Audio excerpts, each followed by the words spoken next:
Hello and welcome to Camp Xbox. I have covered many Tony Hawk games here on the channel, and I'm a massive fan of the series. So when this new remake, which combines the third and fourth entries, was announced, I was excited for it. Well, it released on Xbox Game Pass, I got to play through it, and let me tell you how I feel today. And just to let you know, this is not a review copy, and I got it through Game Pass, which I pay for myself. All footage was captured from a Series X, and I'd like to thank my YouTube channel members for their support, but let's go ahead and hop into this one.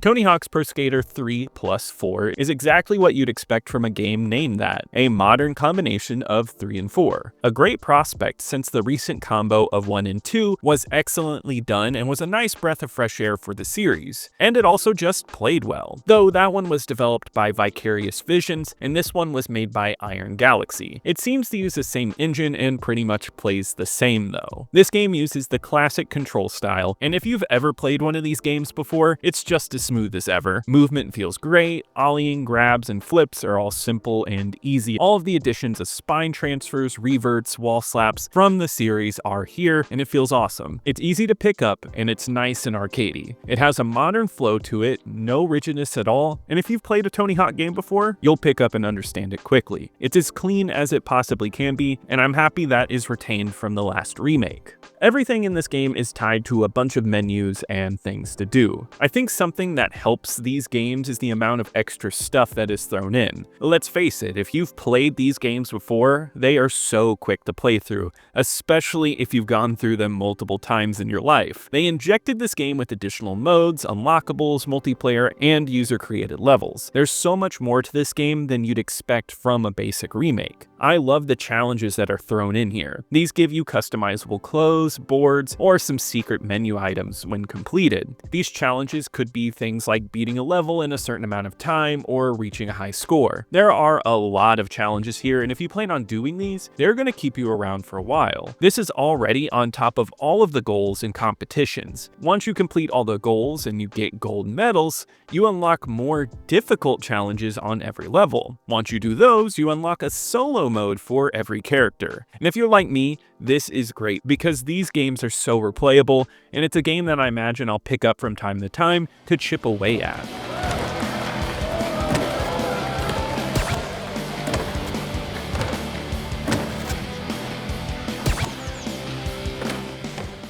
The biggest part of this is revisiting the great levels from the past in a modern way, and I think the Tony Hawk 3 side of this is spectacular. There are some of the best levels in the franchise, and they're all displayed with a fresh coat of paint. They retain the same layouts and styles, but feature a ton of fresh details. Many of those classic goals from the past remain, and it's easy to get back into the flow of all of these. It felt amazing to roll down the airport, going off to the side baggage area, and grinding down all of the flags. I loved Suburbia, where there's the many different rooftops in a small compact space. This is what the franchise is all about. Tony Hawk 3 is retained, updated, and kept strong, and it's easily the best side of this game. Now, this is where it might get a bit controversial, but Tony Hawk 4, while it is a great game, is my least favorite in the series up to the more modern games. For me, the original Tony Hawk 4 is a bridge between classic and underground, which classic is done better in 3, and the larger level design is better done in underground. No diss to 4, I still replay that entry all the time, but if there's one game from the franchise pre-Project 8 I wasn't as excited to get remade,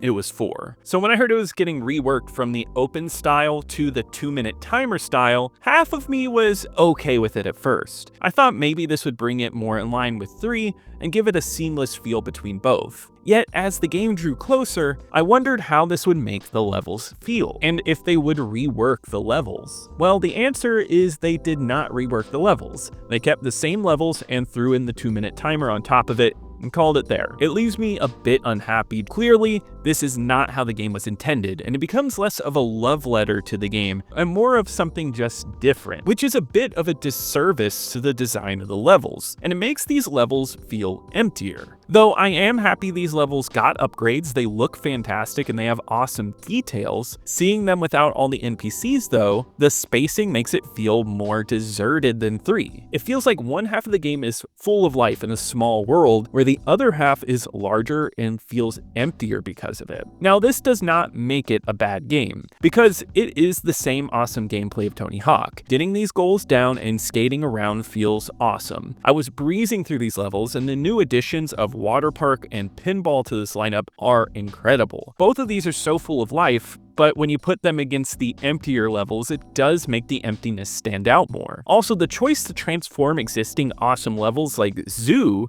which was one of my favorites in Tony Hawk 4, and make them competition levels is just baffling to me, and it's sad to see it get changed and not even getting the treatment of the classic goal style. It felt like 3 got the perfect treatment and 4 got a little butchered. At least it's still fun, but in a way, Tony Hawk 4 is the weaker side of the game.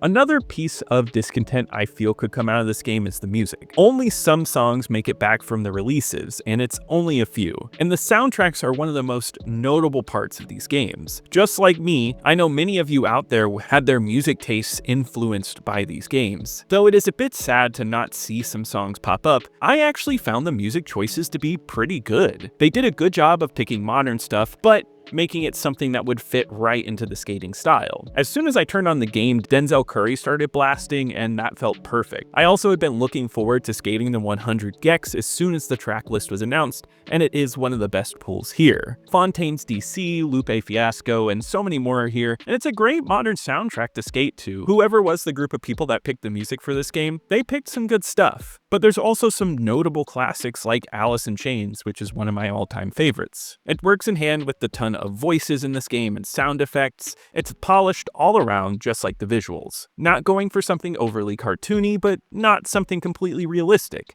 It's clean and bright, which is all it needs to be.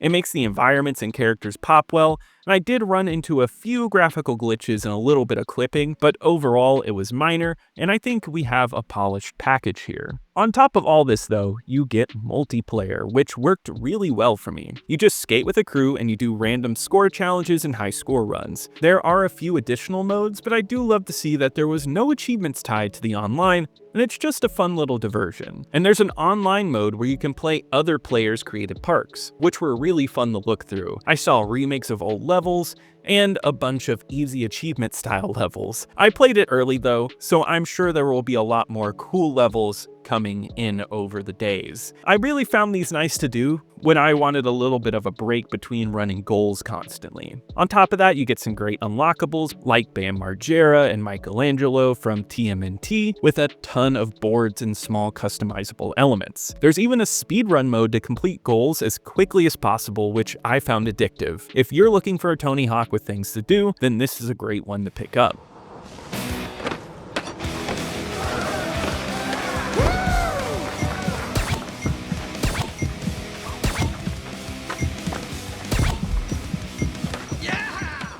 Overall, I'd say this game is pretty good. As a fan of just skating around in these games, this game retains the awesome arcadey feeling. The classic levels in 3 really shine and feel awesome to play. The new levels like Pinball and Water Park are awesome highlights too. I am disappointed in Tony Hawk 4 getting changed around a bit. I feel like the switch to 2-minute mode just wasn't handled the best. Yet, it's still fun, and I won't say it's a bad game by any means. These levels are still manageable and easy to run through, and maybe if you're a newcomer to the series, my issues probably won't be your issues. But personally, I'm a little disappointed. Though the amount of content, great music, and overall package help make this a good game I can recommend. I think if you already have Game Pass, you should totally play this. It's one of the best new releases that we've had in the past few months. I think if you're going out of your way to purchase this, it's not a bad buy either. You will get a lot of fun out of this. But just go in knowing that if Tony Hawk 4 is your favorite, that it does feel a bit different. But that wraps it up for today. If you enjoyed this review, please leave a like, it really helps me out in the algorithm. Subscribe to keep up with more retro Xbox content, and be sure to check out my second channel, Camp Extras, for more gaming content. Also, leave a comment below with any Tony Hawk memories if you played this, love it, or hate it. Everybody's opinion is important, and I'd love to hear from you.